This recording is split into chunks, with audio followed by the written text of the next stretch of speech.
Hi, beautiful people. Welcome to the Fort Salem Library, where we read you your fanfiction. So sit down or don't, relax or don't, and enjoy these stories in a way you have not before. We at Fort Salem Library do not own Motherland Fort Salem or any of the related characters.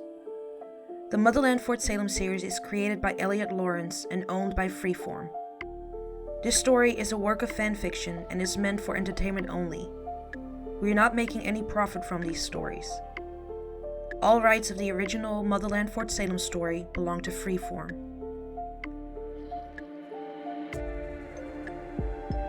We also do not own Her Song is a Sin, or any of its original characters and storylines. We did, however, get permission from the author to read their story.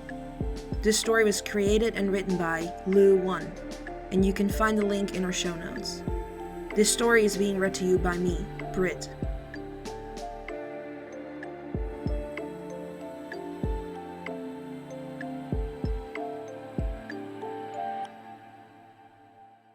Her Song is a Sin.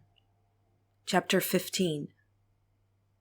It had been a brutal day for the musician and her bodyguard. Things started when Scylla had attended an early morning talk show program and sang a few songs while she was on set. Next, she'd been a guest on an afternoon radio show, followed by being the keynote speaker at a local women's club charity event where she sang several songs. The professional that she was, she then spent a good deal of time walking around and talking to various club members. Finally, she performed a concert at a conference center that night. Now that her day was over, she'd got back in the limo and was so exhausted, she practically collapsed in her seat. Feet and legs were killing her. Riel sat across from the brunette in the limo, seeing her pain, and started massaging a cramp out of the musician's calf. Scylla's head rested back against the cushions, and as she moaned in relief, and Riel felt the temperature in the car rise. The fact that they were surrounded by both Byron and Isadora didn't seem to bother the brunette in the least. But as soon as Riel thought Scylla's muscle wouldn't immediately seize up again, she released the leg and lowered it to the floorboard. Scylla's eyes opened and she pouted at the bodyguard. Riel swallowed, trying to clear her head from what she knew the musician wanted, and what she wanted just as much, and gave her a small shrug. When the car pulled through the gate at the mansion and came to a slow stop along the drive close to the footpath to the guest house, Scylla called out, "Helen, take the car on up to the house." The groundskeeper/limo driver complied, and less than a minute later the car came to a stop in front of the house. As the rest of the crew piled out of the car, Scylla looked at Riel across from her in the limo. "Why don't you come in with me?" Riel swallowed, gazing into Scylla's cerulean eyes and recognizing the want in them, or was she seeing her own desire? "I don't know if that's a good idea." Scylla frowned, searching the blonde's pale blue eyes with a hint of concern. "This media thing is really getting to you, isn't it?" Truthfully, Riel still didn't know where she stood with Scylla, and every time she closed her eyes, the images of bodies from the morgue haunted her. She was trying to take Tally's advice and stay on the cliff. "I just want to make sure I'm doing my job, Syl." Scylla reached out for Riel, letting her fingers trail a path up her bodyguard's inner leg. "We're home. It's not like anyone can get to me here on the grounds. And I'll have you in my bed to protect me. No media, no reporters." And Ray knew if they were in bed, there would be no talking. She already felt that familiar throb in her center. "You have another early day tomorrow," Riel said, reluctantly removing the musician's hand. "And remember, my friends are coming over." Scylla looked at her bodyguard for a long moment, and a frown on her face. She still wasn't used to anyone telling her no. Riel was the only person who had, ever since she had returned from meeting her FBI friend the other day. She had said it each time Scylla had tried to get some private time with her. She gave the blonde an annoying shrug. "Fine, Riel." Before Riel could say goodnight, Brunette slid out of the car and slammed the door to the limo. Riel let out a long sigh and watched the brunette as she marched towards the mansion. She thought about following her and going in after all. She just put her hand on the handle when from the driver's seat Helen called out, "Want me to drive you back?" Riel closed her eyes. She couldn't keep doing this. Decision made, she answered. "I could use the walk." It's fucking freezing out there, Helen said. And you don't even have your jacket. Rael realized that Helen was right. She'd put her Columbia windbreaker around Scylla as they had left the concert, and the brunette still had it on when she'd gotten out of the car. Sighing, Rael said, "Yeah. I need the cold too." She got out of the car and then leaned in before slamming the door. "Good night, Helen." "Night, Rael," Helen answered, tone cheerful as always. As Rael walked back toward the guest house, she wondered what the hell had gotten into her.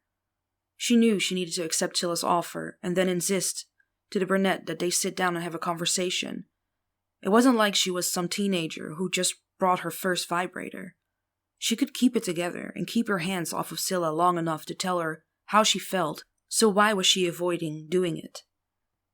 Maybe it had something to do with Rael having spent the last couple of days listening to Scylla politely deny the rumors that the cute blonde following her around was anything more than a member of her staff. She'd even had to endure listening to the talk show host teasing Scylla about going on a date with this or that potential prospect, and Scylla commenting on how many sexiness points she'd give this or that person at 7 a.m. Sexy at 7, the segment had been called, and Rael scoffed just thinking about it. The entire thing was fucking ridiculous. Then there were the bodies. The letter and the pictures meant nothing compared to actually seeing them at the morgue. Someone was killing people and using the lyrics from Scylla's song as a guide. They'd done it twice now. Any day Rael knew that the killer would attempt to contact her again. They had already sent more dolls, and now she'd apparently got his killer's attention too, according to the note. If the killer kept to the pattern, there was still one more murder. The lyrics went sexy, naughty, bitchy, me. Did this mean Scylla would be the fourth? Rael knew she had to be ready for when this psycho came for Scylla, and this thing she had with Scylla was keeping her from focusing on the job. Maybe leaving things where they were for now was for the best, even though it hurt like hell. Scylla stomped up the steps and made her way to her room. Once there, she walked across the room and out into the balcony. By the time she'd opened the doors and strode out to the railing, she could see Rael bent over talking to Helen in the limo. She couldn't tell what was being said, but a second later Rael slammed the door shut. For a second Scylla's heart thumped in her chest. Had Rael changed her mind? Would she come up and they'd finally get a chance to talk? Her shoulders slumped as her hopes died when she watched the blonde wrap her arms around herself and turn to walk toward the path to the guest house. When the blonde shivered, Scylla did too and pulled the jacket she wore tighter around herself. She realized that was Rael's. Scylla sighed, feeling like an ass. Maybe she should give the blonde a few minutes to get to the guest house and call her or even go to her. She was trying to decide which would be best when she stuffed her hands into the pockets of the jackets and felt something inside. Walking back into her room, she pulled a card from the pocket. Her eyes widened at the message she found on the business card. Call or come by again, any time. Ellis. XOXO. Scylla closed her eyes and clenched her jaw as she put the card back into the jacket pocket and removed the coat. She sat on the edge of her bed, feeling betrayed and utterly exhausted. Obviously, her time with the bodyguard had meant a lot more to her than it did Rael, if the blonde was seeing other people. Eventually, she fell back on the bed as the tears began to fall. Sarah Aller wasn't crazy about the plan to show up at the Ramshorn's mansion under the guise as friends visiting the bodyguard, but Tally had assured her that once behind closed doors, Scylla Ramshorn would understand that she was being interviewed. Aller was impressed by the security she saw around her when they pulled up to the guard shack. She knew that Rael had made several upgrades to the property, and after the bodies were found, that she had several more additions that she wanted to make. Even though they were on the list, the blonde-haired, blue-eyed man at the gate named Porter still asked for their IDs, and at seeing Tally's FBI wallet, asked for that as well. Alder offered hers, and after they were reviewed and returned, they were sent through the gate. As they left, Alder noticed that Porter had picked up a phone in the shack and had made a call. Inside the guest house, Rael sat across from Scylla, drinking her coffee. She tried to sneak a look at the brunette and wasn't surprised to see that she looked exhausted. She was dressed in simple jeans and hoodie, and her hair was back in a ponytail.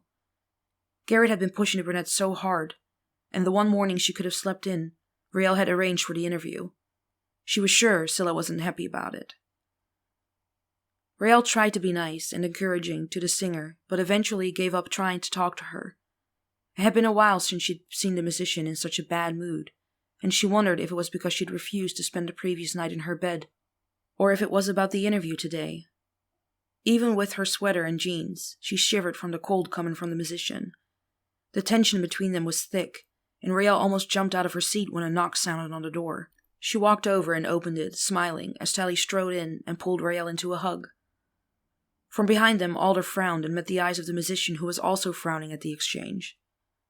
Scylla recognized the redhead from the photos at Rael's house, and she knew that they were friends.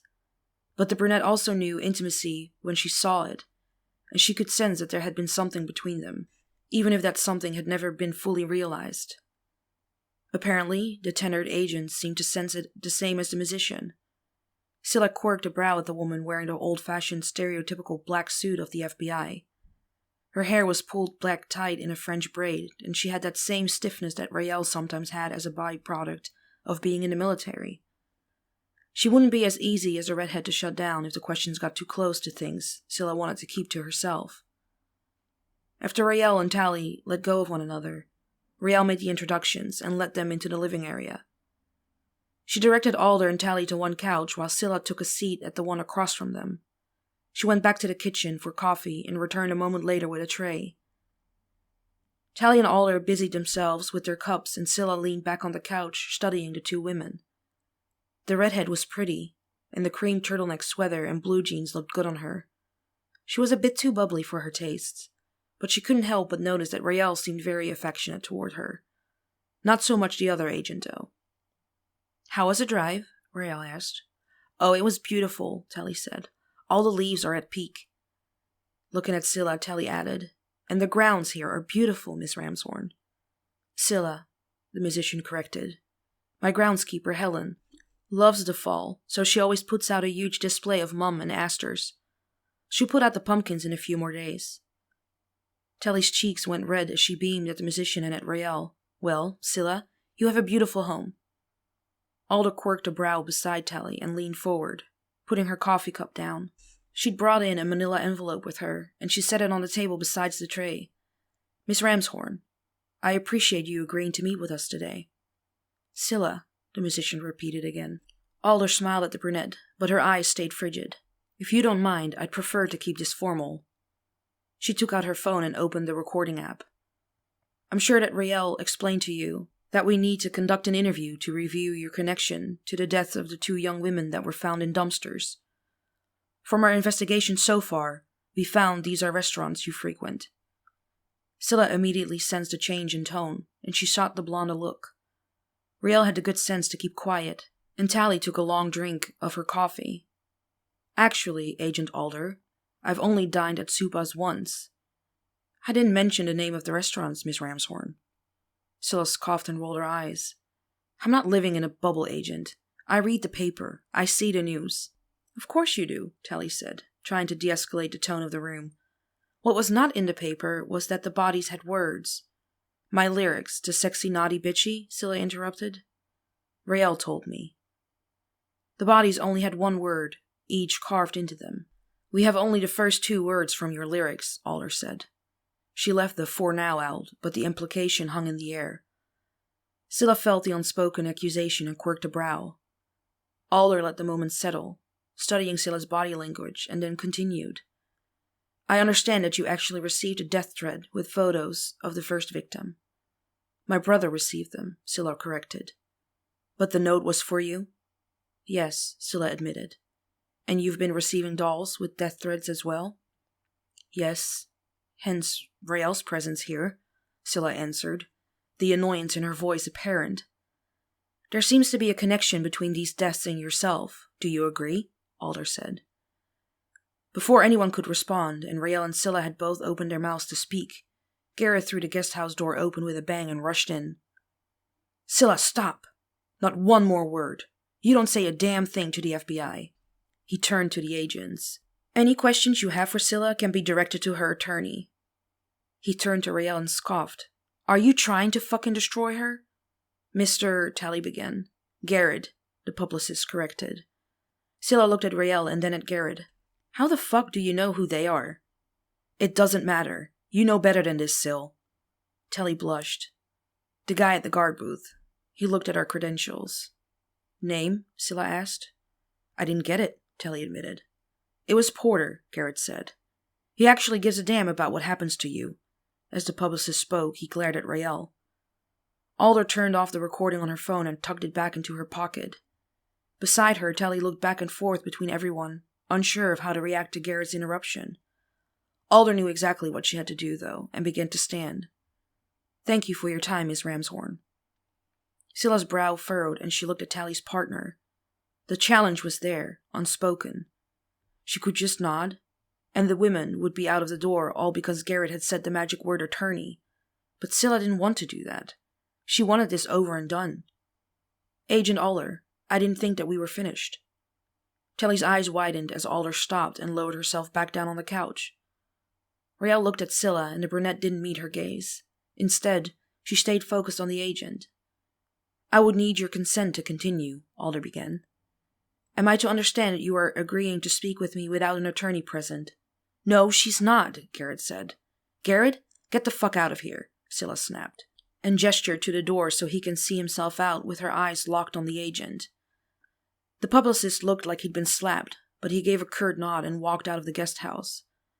I waive whatever rights to an attorney that I have for this interview. I'll answer your questions, Scylla said. Now where were we, Agent Alder? We were discussing your connection to the women that were murdered, Alder said, taking out her phone and waiting for Scylla to nod before turning the recording function back on.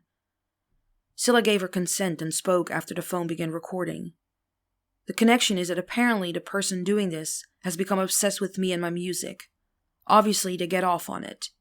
It wouldn't be the first time, and I'm sure it won't be the last. There's been other people killed in connection to you? Alder asked. Scylla snorted. I meant that my music can be very stimulating. Alder stared at the brunette for a moment. She could sense the tension in the room, and she could feel it thick between Rael and Scylla. Pausing the recorder, Alder looked at Rael and smiled. I could use some more coffee. Rael hopped up from the couch and grabbed a tray.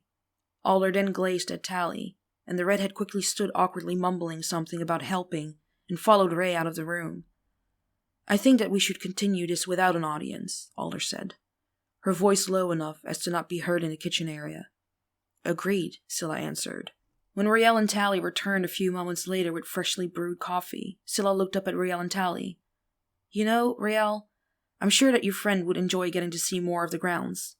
Maybe you could even take her around in one of the side-by-sides while I finish the interview with Agent Alder. Rael's eyes widened. I thought you would want me to be here. I'm a big girl, Ray, and we've already talked about this anyway. Alder shot Tally an unspoken order, and the redhead nodded. Looking at Rael, Tally smiled. That would be really fun, Ray. Rael stood there for a moment perplexed. She had agreed to protect Scylla and keep her safe, but now the brunette was essentially telling her that she wasn't needed during an interview with the FBI. Finally, she shrugged. Okay. Rael grabbed a jacket and she and Tally walked out of the guest house door. Once it shut, Alder grinned at Scylla. Now, shall we continue? Rael smirked and leaned forward, tapping the recording function on Alder's phone. What the hell, Tal? Rael asked as they walked towards the maintenance shed. Well, Ray, you know how it is with interviews. We are just needing Scylla to be honest. If Scylla hasn't told you anything yet, then she might not want to tell Alder anything in front of you. Maybe there's things that she's just too embarrassed to say in front of you. Yeah, Rael admitted. I get it. The redhead clasped her hands together. Goddess, Ray. She's gorgeous. And her voice? Rael laughed. I know. Tally slung an arm around her friend and pulled her in close. I still think that your voice is my favorite, though. Blushing at the admission, she quickly added, So where are you taking me? You want to see the shooting range I'm setting up? Rael asked, smiling at the memory of singing for her best friend last Halloween. Yes, Tally answered. When they reached the maintenance building, Rael punched in the code on the side door to let them in out of the cold. Rael reached into her pocket for the key to the ATV, but wrapped her fingers around a business card instead. She immediately realized her mistake. She just grabbed the jacket that Scylla had returned to her that morning instead of the one that she usually wore on the grounds. The keyring was in that coat. Tell? I don't have the keys to the side-by-side. I left them in my other coat. Oh shit, Tell answered, looking around. Is there another key? Maybe somewhere inside the building? No, Helen said she was going off the property to get supplies today. She's the only other person with a key for the side-by-sides. Do you want to walk back with me, or do you want to stay here until I get back? Telly looked back along the path and then felt the warmth in the heated maintenance building. Would you mind if I stayed here? Riel shook her head. Not at all. I'll be back in a minute. With that, the blonde took off at a jog down the path. When Riel opened the door to the guest house, she saw that Alder and Scylla seemed to be deep into their back and forth. They both paused when she walked in, and she gave an apologetic shrug. I forgot the keys to the side-by-side, she explained. Riel walked by them on her way to the bedroom, where she had put the other coat, and Alder seemed content to pause the interview, but Scylla continued on, her voice loud and clear in the open layout of the guest house. You asked me about my past lovers? I'll tell you what I told Riel. I went a bit wild back then.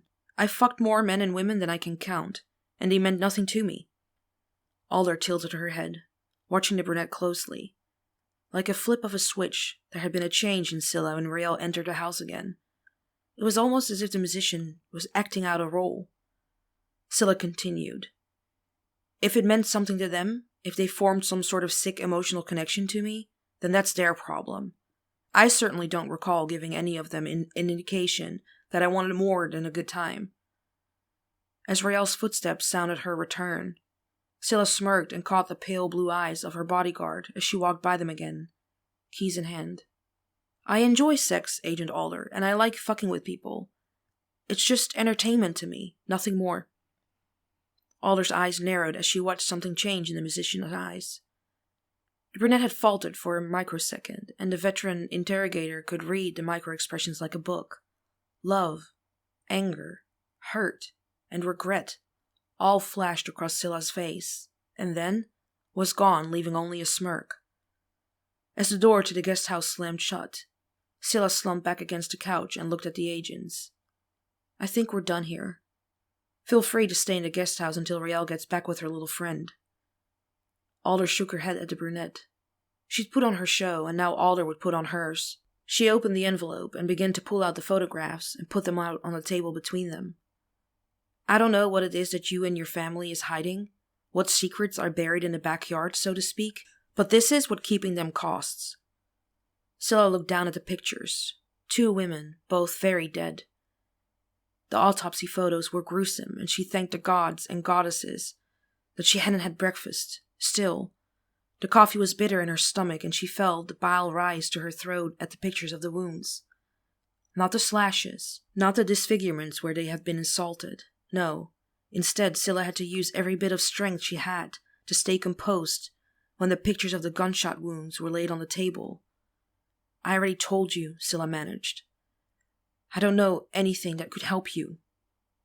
Alder heard the brunette's response and read the lie on the musician's face. I know that the Ramshorns have connections high up in the food chain, but I also have friends, Mrs. Ramshorn. Trust me, I will find out what it is you're hiding.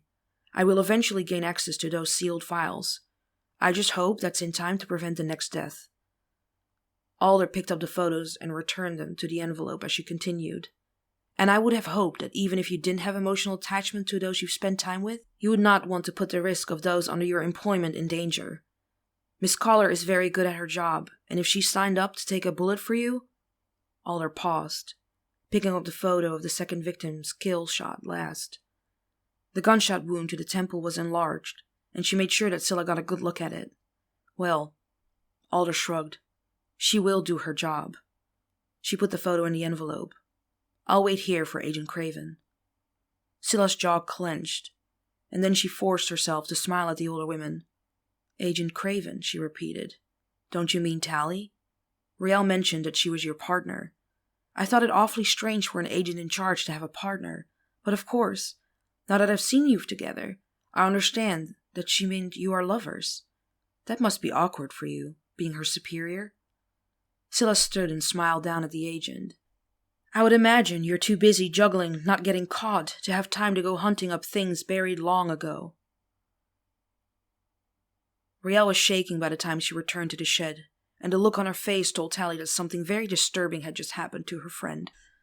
Tally immediately pulled Riel into a hug and held her as she struggled to keep from crying.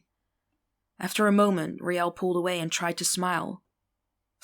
I should at least give you the tour of the estate.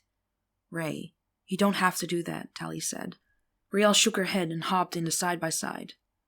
No, come on. I want to make sure the interview is over before I go back in there again. Tally got into the all-terrain vehicle and looked at her friend. Do you want to tell me what happened? As they made their way onto the paved path that circled the estate, Riel told her what she had overheard. But didn't she say something like that to you when you asked her about her past? Not like that, Tell, Riel said.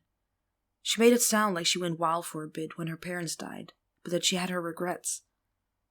I don't know, Ray, Tally shook her head. Maybe Alder pushed her and she just snapped? That's what Alder's good at, getting under people's skin. She gets in their head. It doesn't matter, Tell, Riel finally said. Between this psycho sending warnings to me now and the bodies being dumped, I need to focus on the job. Not on her, and not on my feelings. Tally looked at her friend and just shook her head. She loved Riel, but she knew the blonde could be stubborn as a mule. She hoped the blonde wouldn't cut off her nose to spite her face and lose the opportunity to finally be with someone she obviously cared about. Byron watched from his studio as the bouncy redhead and stern brunette said their goodbyes to the bodyguard and headed to their car. As soon as they were gone, he made his way back into the house and found his sister in the studio, strumming something extremely depressing on the guitar that had been their father's favorite instrument. What the hell was that about? He asked his sister, dropping on a stool beside the one she was propped on. Scylla stopped playing and looked up at her brother, tears in her eyes. Riel said that they would interview me one way or another. I thought it would be better to do it on my own terms. You let the FBI on the property, Byron said, the disbelief in his voice. They don't know anything, and if they do, they're smart enough not to bring it up. I handled them. Byron sighed. Okay, so why are you so upset then? I think I was wrong about Riel, Scylla admitted. You don't want to be with her? Byron asked. His brows furrowed. He knew that was bullshit. Scylla closed her eyes and scoffed. No, I know that I have feelings for her, but I don't think she feels the same way. You still haven't talked to her about it? I've tried, but she keeps avoiding me. I think she's pissed that even though I'm denying the media rumors, people keep assuming we're a couple. Byron tilted his head to the side.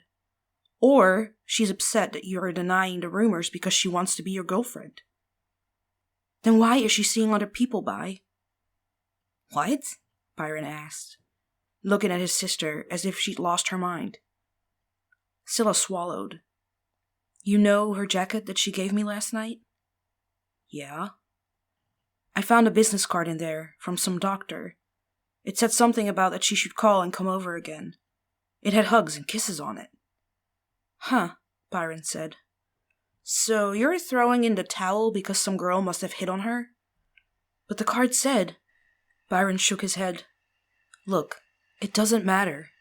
If you want her, you need to tell her how you feel. Scylla hung her head.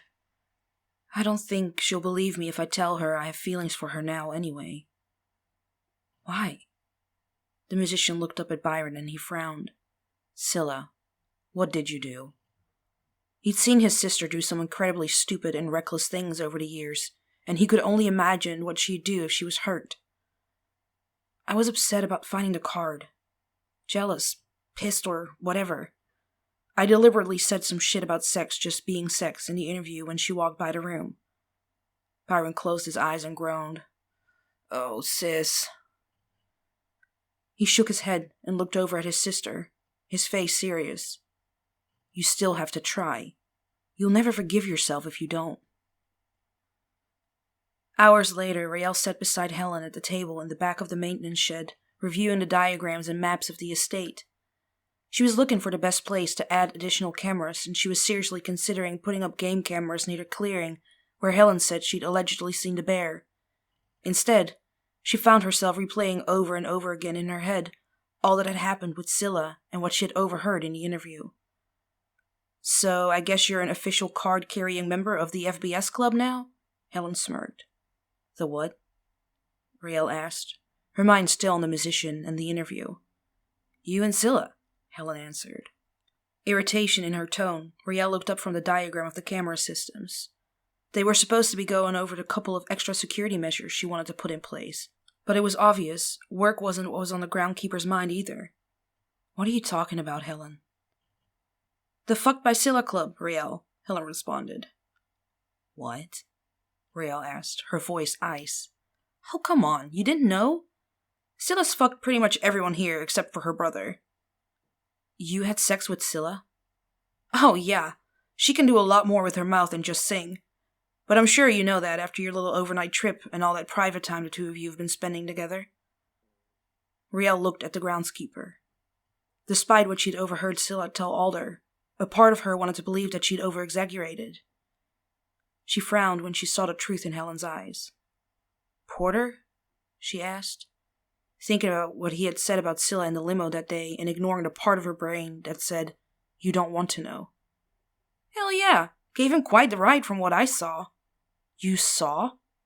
"Oh yeah," Helen said, obviously laughing at the memory. "Scylla's got an exhibitionistic streak in her." The blood drained from Raelle's face, thinking about what had happened at the theater. Beside her, Helen was still talking. "Garrett too, before you ask." Helen tilted her head to the side in mock thought. Though the blowjob might just be a rumor, didn't actually see that one. Raelle's eyes narrowed as she watched the groundskeeper. "Why are you telling me this, Helen?" The woman beside her shrugged. "You seem like a nice person, Raelle. I'd hate to see you get your heart broken. And Scylla destroys everyone she touches." Raelle began to speak, but stopped when the subject of their conversation walked up, a slight frown on her face. For a second, the bodyguard wondered if Scylla had overheard Helen, but then decided otherwise when the musician offered the blonde a small smile. "Can we talk?" Scylla asked Raelle. Determined not to look like Scylla's latest victim, Raelle shook her head. "I've got to go over these security upgrades right now." Scylla's frown returned.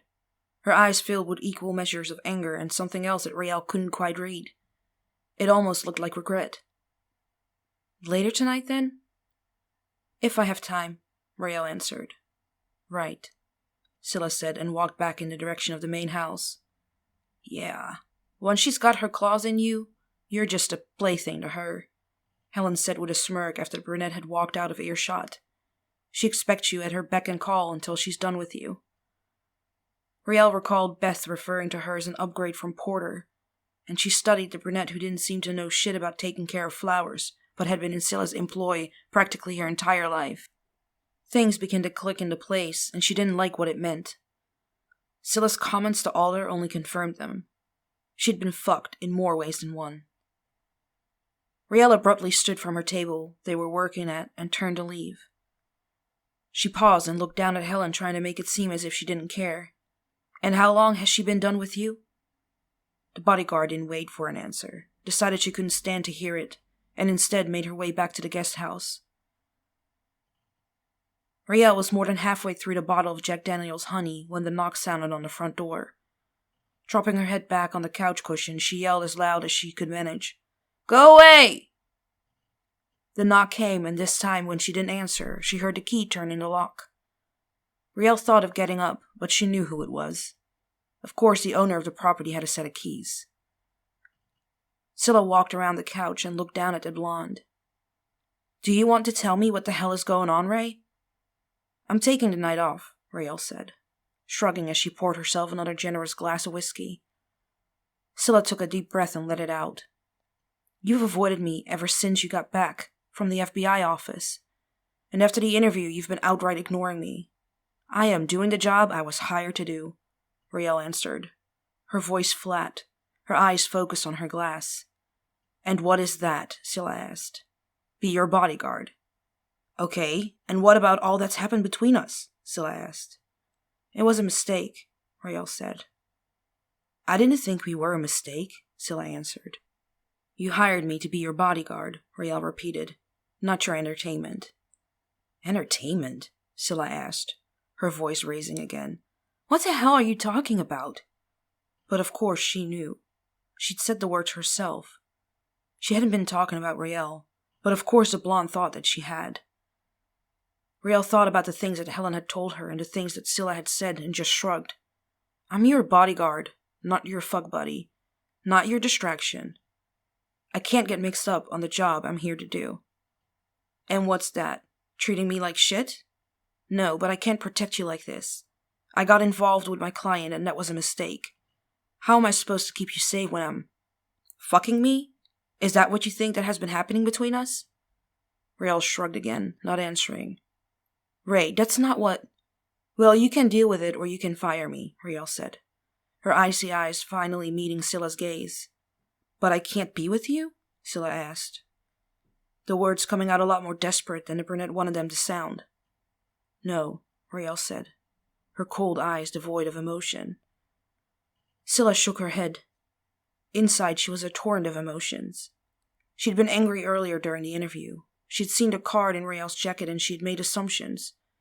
She was hurt, and she wanted Rael to hurt. But she hadn't considered that it meant she'd lose the blonde entirely. She had dodged talking to Rael before, and now it was obviously too late. Scylla's heart was breaking right before Rael's eyes, and the blonde didn't seem to give a damn. It was obvious that the bodyguard just didn't have the same feelings that she did.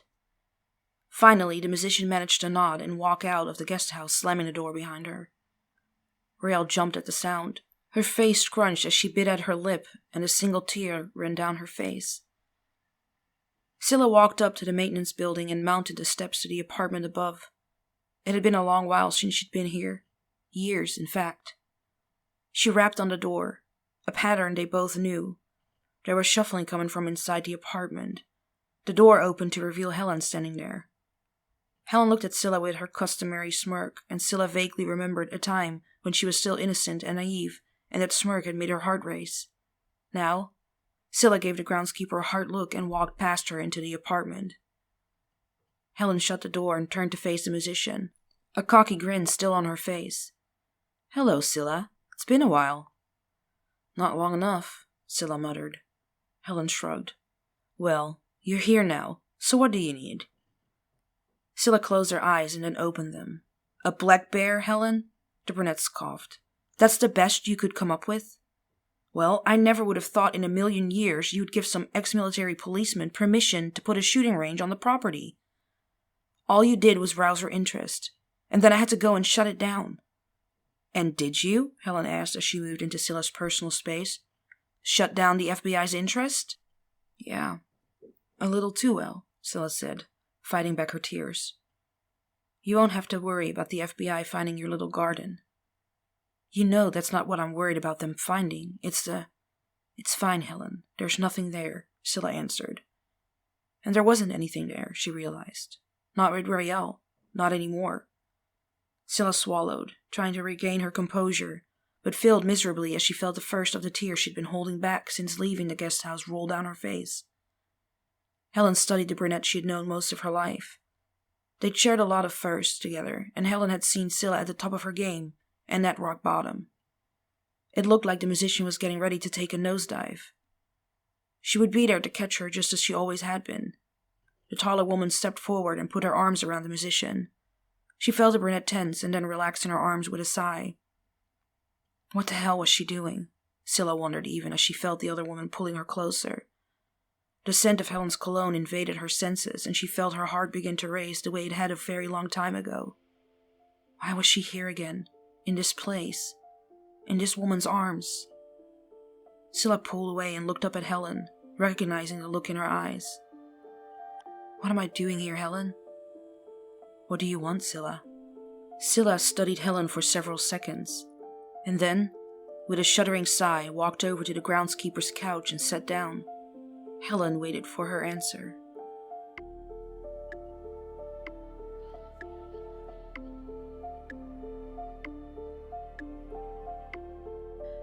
Please find the fanfiction you just listened to on Archive of Our Own and leave the author some love.